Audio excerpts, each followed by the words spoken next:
I'm Bassil from Powerglove. I'm Gabriel Guardian, and you're watching the Brutally Delicious podcast. The Brutally Delicious Podcast. The Brutally Delicious Podcast. The Brutally Delicious Podcast. The Brutally Delicious Podcast.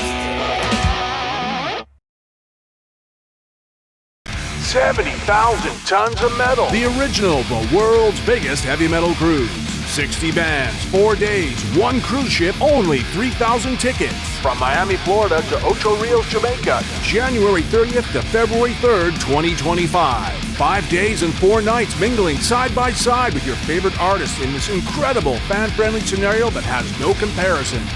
Go to 70,000tons.com and book your ticket now. What's up, everyone? This is Dark Masick off camera with Brutally Delicious, and we are here talking to Bassil and Gabriel from Powerglove. How are you guys doing? Fucking great, man. How you doing? I'm doing fine. It's fucking glad to see you. It's been like 7 years since 70K before you were even in, right? Yep, that's right. Yeah. What was your first tour the next year, 2018 or something? Yep, 2018 was the first one for me, yeah. Yeah, so unfortunately I missed that one, but hey, it's good to see you guys again. So, sort of like retrospective look at the band. Like Total Ponage is 19 now. I think it was 2005. Mm-hmm. I remember, like, so I'm a little younger than you. I don't know. Yeah, we are old. Yeah, well, you're not old, but basically, I remember the first time I saw you, I was 17 years old. Video games reviewed as like kind of like binge drinking. Like, it's okay if you do it in college, but after that, you're kind of a fucking loser. And now we have like HBO series about The Last of Us and Halo and Fallout. Do you still have the band's like silly edge, or does it feel like a legitimate topic now? I think we'll always have a silly edge just because it's fun too, and like it's nice to not have to like take ourselves super seriously. I think it's cool that video games have become a lot more mainstream, both with like modern games and with just like retro games becoming cooler and having like all these barcades with like, you know, you'll see, you know, pixel art and, you know, painted on big murals on the walls and stuff. And I think it's just awesome to see the culture blowing up and expanding. And we've seen the same thing even with video game music. You know, like when we first started, there was like 3 video game bands, like, kind of tops, and now there's like hundreds, and it's so cool. You can hear all these different flavors and different sounds and everything. I just think it's awesome. So you played Mad with Power last year, right? And this year they had Lame with Genie. I think this is now like a yearly thing. Like some kind of video game band gets in there. So oftentimes when I talk to like power metal bands, I know like when I talked to Gloryhammer earlier this year, I talked about like, or asked them like, what happens is like 20 years ago, 15 years ago even, power metal and like most nerd things, that was like, if you told people you did this, you'd be a virgin for another 5 years. It's like Groundhog's Day, but you know, even worse. What the hell happened? What do you mean? Like, you guys were one of the first, and now you're saying like there's a lot of bands like you, and back then like there was Dragon Force and you had to go overseas to hear about something like Blind Guardian. Now this is like plentiful. Like Sabaton's huge, Powerwolf, like I feel like all the nerd genres just blew up in the last 10 years or something. Like what changed?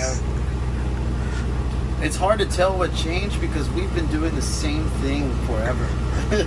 So from our perspective, it feels no different, right? You know, I'm happy that it's changed for the better, but I feel like you're definitely right about that. A lot of my favorite bands that I used to brag about knowing, no one would know them, you know, and then nowadays it's like, oh yeah, those guys. It's like, which is awesome, you know. There's more kids out there rocking out. I mean, I remember being on like Reddit in 2010. I mentioned Blind Guardian, and people were like, "Ooh, that's deep." Now that's like normie stuff. Yeah. So, anyways, on to like your stuff and your music. You just dropped the Super Smash EP, right? Was the Dovahkiin one last year, 2 years ago? Yeah, that was last year. Yeah. So, I always knew you as like an NES band. And obviously things have changed a lot video game wise in the last 15 years. Do you still have that identity of like, you know, Storm Eagle and Dr. Wily's versus, I don't know, Halo or... Yeah, I mean, I think like, sort of, I guess you could call it our like bread and butter is the old school games. And that's still most of what we do. But, you know, if there's a theme that we think is awesome and like we're into the series and, or, you know, into a game, like, I don't, you know, we've never seen any reason to like put like specific rules or barriers on like what we are down to play. Like if something's cool, like, go for it. So I think it's fun to cover like a whole range things. Like, I think probably one of the first ones. I mean, honestly, even on Ponage, like Power Rangers. That was one that didn't necessarily fit like the video game. Yes, it did. What? I had that for SNES. Well, sure, yeah. I mean, the song was for the show, right? Yeah. And like even Saturday Morning Apocalypse was like all cartoons. Well, yeah. So I think it's just fun to kind of cover nerd culture in general, but not necessarily like hold ourselves to like one, specific set of songs or games. So, do you ever see yourself doing stuff from the Xbox era, or, God forbid, PS4, PS5? Sure, yeah. I mean, if there's an awesome game, there's an awesome soundtrack. Most of the time, we get inspired just by playing stuff. So if we're playing something, we're like, oh, this song's sick. We should cover it, So I mean, it depends on whatever we're playing at the moment. Well, you got to give me examples now. Like you did Skyrim, but yeah, I mean, Skyrim was kind of like an obvious one, and then Smash is like my favorite. Like all time. I've put way too many hours into that series. Which recently one, I've been though? playing a lot of Valorant, which like doesn't have like that much music in it. Although there are a few songs. Let's see if we can do something. I'm not actually sure what we'll do next. Probably when we get back from Toro, we'll start get to brainstorming and come up with the next concept. Yeah. So just because I feel like being divisive, which is your favorite? I want this from both of you. Which is your favorite Smash game? For me, okay. For me personally, right now, it's Ultimate. It's just what I've been playing the most. I love the online play and everything. I would say I have the most respect for Melee or like a really good Melee player, because Melee just gets so like you can get ridiculous. Like I even felt like too old for Melee just because kids got like ridiculous at it. And, like people like wave dashing and Z canceling everything. Melee, because that's where I really got into it. Yeah. Just like everyone else, and then people get too good and it's not fun anymore. You're like, fuck, all my friends are amazing, But yeah. I remember playing this. I was 9 when Melee came out, to kind of date myself. And at the time, other 4th graders like, oh, he got a Falcon Punch on me today. And then I like let it sit for a while, and I play again when I'm 22, and I'm like, what the fuck is this? These people are like hackers that using a GameCube controller. Exactly. Yeah, I hear you there. So, Bassil, you just had a kid, right? First time? Oh, congratulations, of course. Thank you. It's kind of strange because you guys don't really write lyrics, but do you see fatherhood as changing the band musically or any other way? I think it's something that I want to like affect the band. It might affect like how I write or see music. Maybe music. Maybe the stuff that I'm personally putting will be like a little more emotional or something, or maybe just seeing him grow up and going back to a lot of the old things that I used to love as a little kid, or just whatever new things that he gets into could be inspiring for new ideas. I'm sure he'll have his as he grows, he'll have his own set of games and shows that he loves that could be cool stuff to check out. So I think perhaps that'll be kind of a new lens into growing up in a different era. So what are you buying him first? A drum set or like a Switch? Oh, he's got access to the whole studio, so and a Switch. So anytime, he's already been playing some of the congas and the bongos a little bit, Yeah, but isn't he like 6 weeks old or something? So 5 months old. Yeah. Oh, I'm sorry, but still, he's playing congas at that age. All right, do it. Starting early, man. Cool. So, let's just do some rapid fire ones, and both of you again. All right, ready? Just general nerd topics. Favorite D&D class? I just don't play D&D. The same. What? I know. I gotta make fun for it. Oh man. Oh well, this is unscripted now. Yeah. Favorite console ever? SNES. Nintendo 64. That's more like it. Favorite video game of the last 10 years?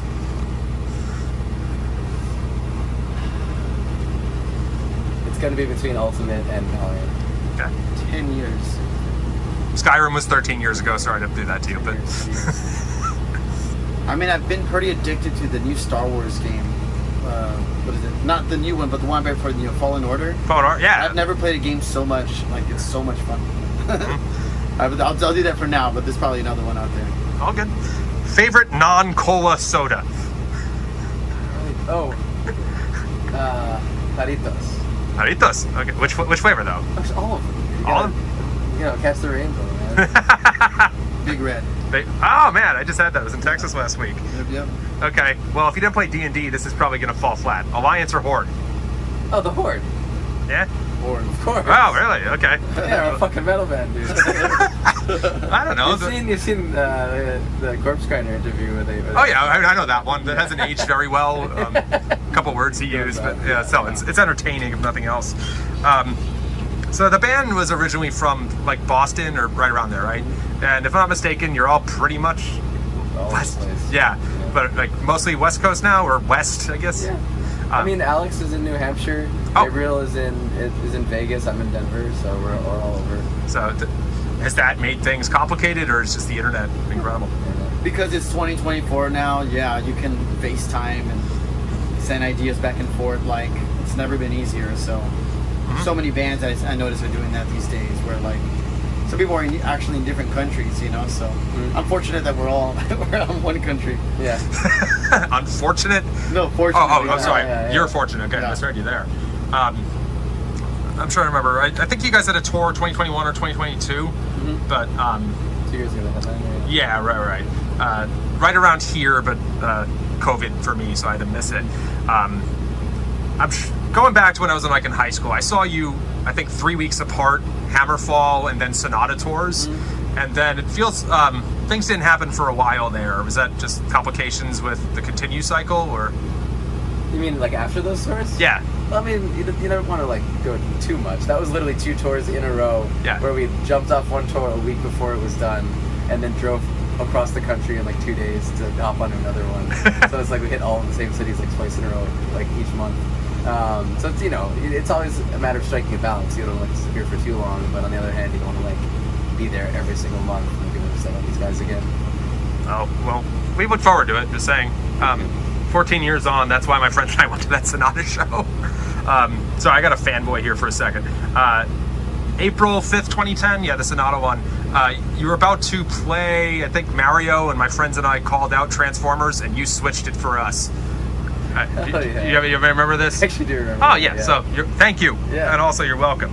So, almost 20 years into the band, like, do you see yourself going strong? Do you see yourself still doing like a tour every other year? Like, what's the future look like? Yeah, well, we just get by this guy on board. What are your thoughts, man? Yeah, Well, I'm trying to get busy, so that's the plan. just more tours. Yeah, more tours, more releases, more music, more videos. Do all the stuff the band does. Glad to hear it. And do you see it being more stuff like you're opening up for Galactic Empire tonight? There's a co-headline. I'm sorry. No, yeah, they're headliners. Oh, okay. At risk of demeaning people, it's kind of like a meme tour. Like, Oh, for sure, yeah. Yeah, I just don't want to insult anyone's music here. If that was insulting, then we're in the wrong business. So, do you see it being more like this, or can you see yourself like again opening for like more serious bands like Hammerfall? I think it's a big mix. We've always kind of had like one foot in like the nerd culture scene and one foot in the metal scene. And at first, in the beginning, it was almost like kind of nerve-wracking being like that, because it's like, oh, do we not fit in anywhere?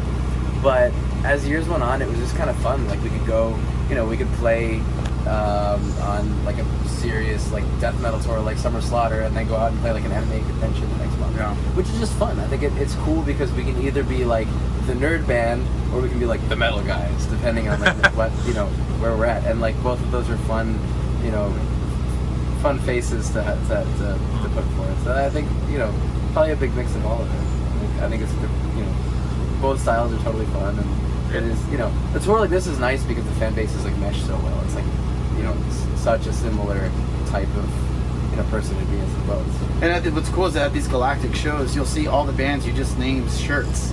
So it's like the same people going to each show. So it really is all just meshed into one big.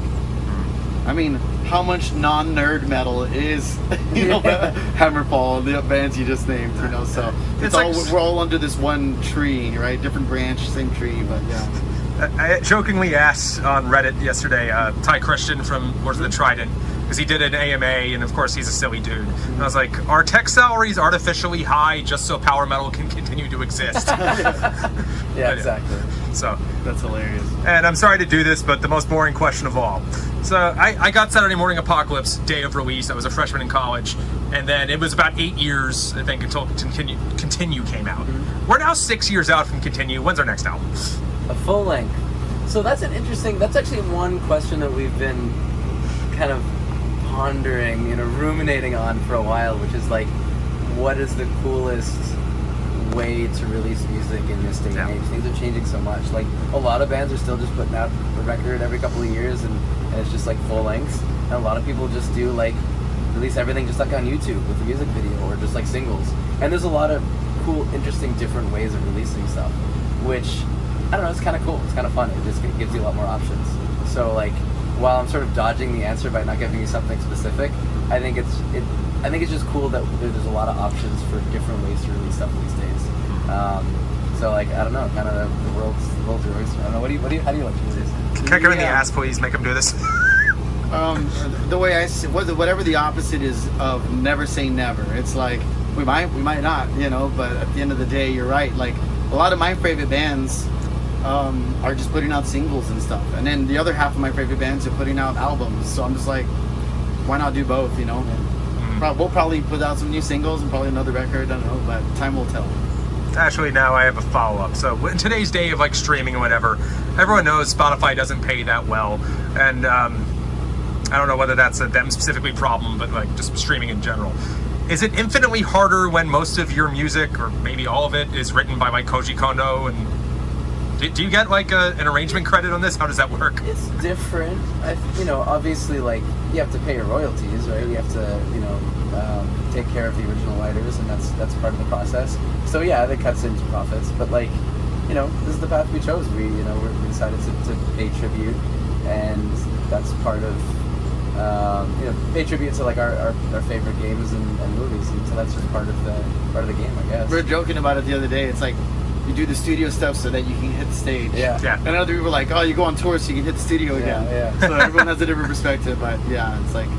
Yeah, I mean, these days for bands, like, pretty much, if you're going to make money, it's going to be from hitting the road and selling merch. It's all in merch. So like, you want to support a band that you like, just buy their t-shirts, buy their CDs, their vinyls, out at the shows, and that's pretty much where it's all done. Like, you can get a little bit from streaming, but it's never a lot. And so I think that that's really the best way to support bands these days. Awesome. Guys, thank you so much.